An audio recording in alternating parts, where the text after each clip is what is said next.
Leituras espíritas. Vida, desafios e soluções.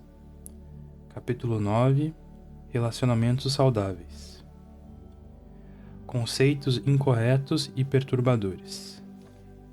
O ser humano imaturo psicologicamente sofre as angústias das incertezas quanto à sua conduta no grupo social em que se encontra. A sua insegurança leva-o não poucas vezes a comportamentos dúbios, destituídos de significado equilibrador.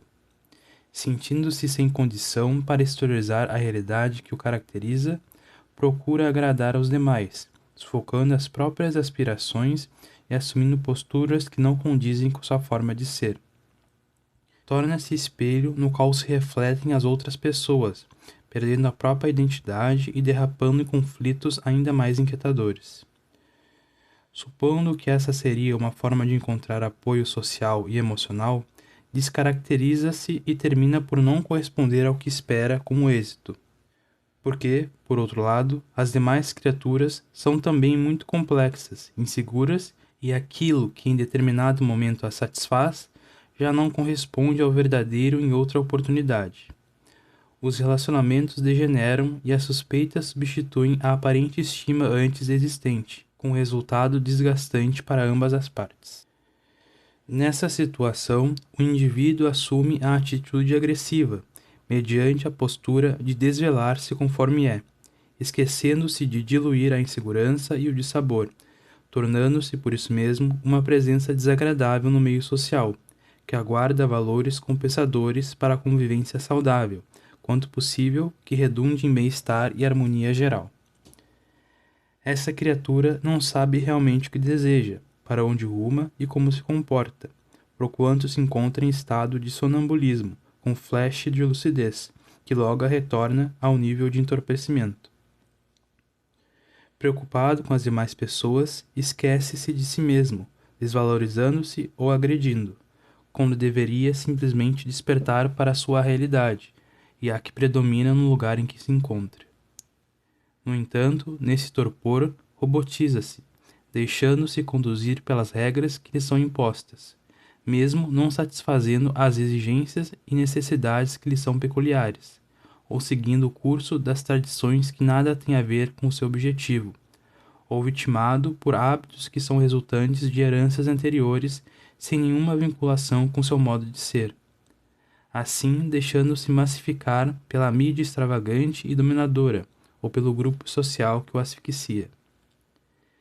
Ele desejaria ser membro atuante desse grupo, que o repele, ou ele próprio se exila, por não haver compreendido a sua função existencial.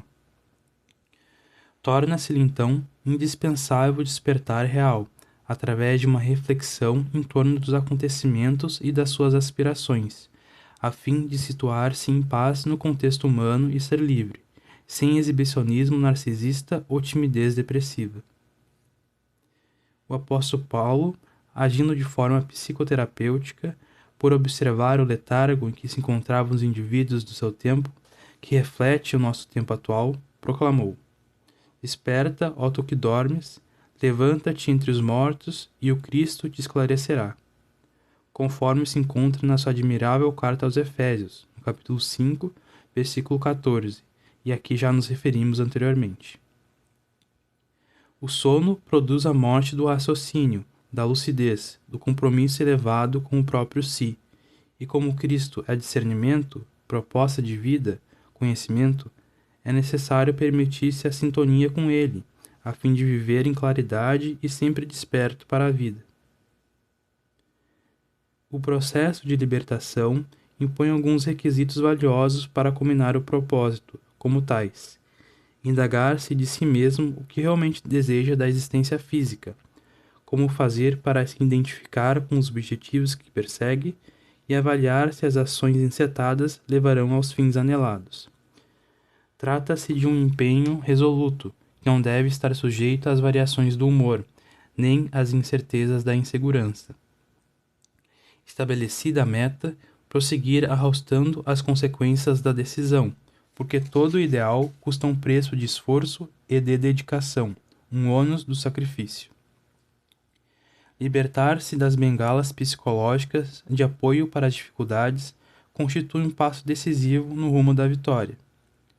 Da mesma forma, a vida exige que o indivíduo se liberte da autocomiseração, que lhe parecia um mecanismo de chamar a atenção das demais pessoas, que assim passariam a vê-lo como um necessitado, portanto, alguém carente de afetividade.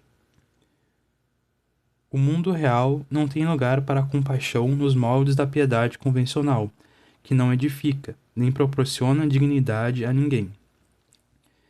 Na grande luta que se trava, a fim de que a espécie mais forte sobreviva, imposta pela própria natureza, os fracos, os tímidos, os inseguros, os de comportamento infantil e apedados de si mesmo, ficam à margem do progresso, cultivando seus limites, enquanto o carro da evolução prossegue montanha acima. Não tem a criatura motivo para a autocompaixão.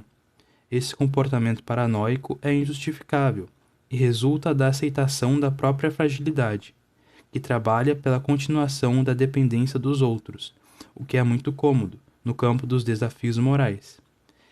Esse conceito de aguardar que os demais o ajudem, apenas porque se apresenta fraco, não tem ressonância no ser saudável, que desfruta de lucidez para enfrentar as vicissitudes que desenvolvem a capacidade de luta e de empreendimentos futuros.